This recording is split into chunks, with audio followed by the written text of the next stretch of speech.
Hello and welcome back to the Daily Refresh.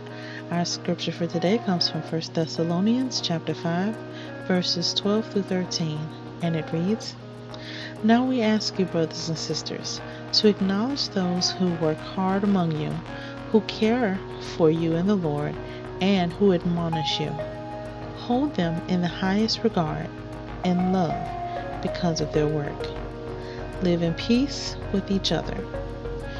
Now this would be wonderful, right? If we acknowledge one another, we acknowledge, where we come from and what we stand for, and we're holding each other in high regard. I mean, we're not trying to tear each other down. We're not trying to run each other's name through the mud. We're trying to love on them and show them the utmost respect and live in peace. Wow. What if all of us chose to do that, right? The YouVersion Bible app devotion is admonish one another. Admonish means instructing with a view to changing behavior. It involves correcting people in a manner that does not alienate but maintains rapport, keeping the door open for further guidance. The goal in correcting others is not to scold them, put them in their place, or give them a piece of our mind.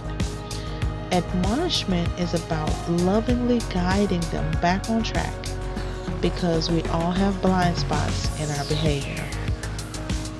In 1 Thessalonians chapter 5, verses 12 through 18, Paul gives us 5 elements that help us to admonish one another in a way that pleases God. Respect those who admonish us, and that's from verse 12. Parents, coaches, teachers, supervisors, bosses, and pastors have been given a responsibility, not by their office, but by God. When they do the tough stuff of leadership, respect them for it. Regard the work of admonishment, and that's from verse 13a.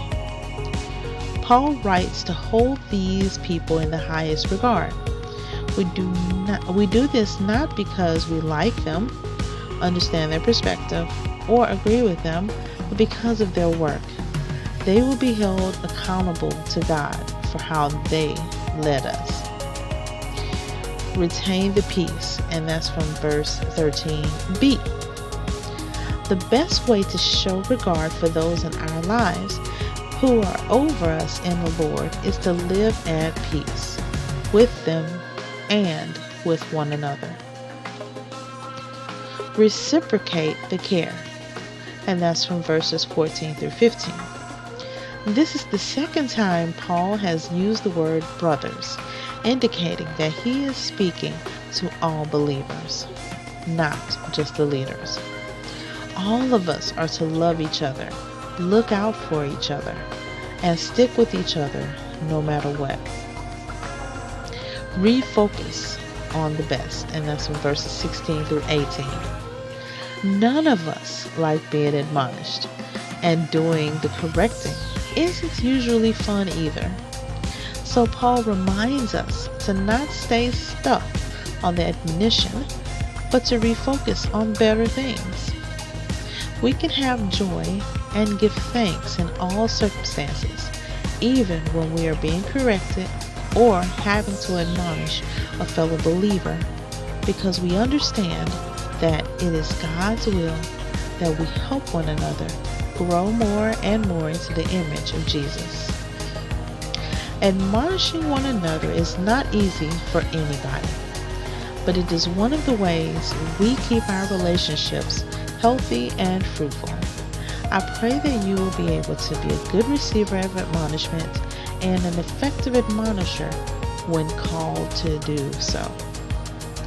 Now, we all know being corrected and even doing the correcting is not always fun. If you're a parent or an educator or just a leader in general, then you know that there are times when you must correct, because if you don't, that mistake continues and continues, and it can get worse. And so the correction is necessary to devolve that mistake, and also to teach that person. If we do it out of love and not out of trying to be condescending or trying to make them feel less than, but we're trying to lift them up by showing them the right way, then that's when we have done admonishing and correcting right, and also receive it right. Of course, sometimes people don't correct us correctly and it doesn't feel nice. But if people are doing the correcting in a good way, then we should also receive that and do what we can to be more aligned with the image of Jesus. I hope this was helpful to you. God bless you.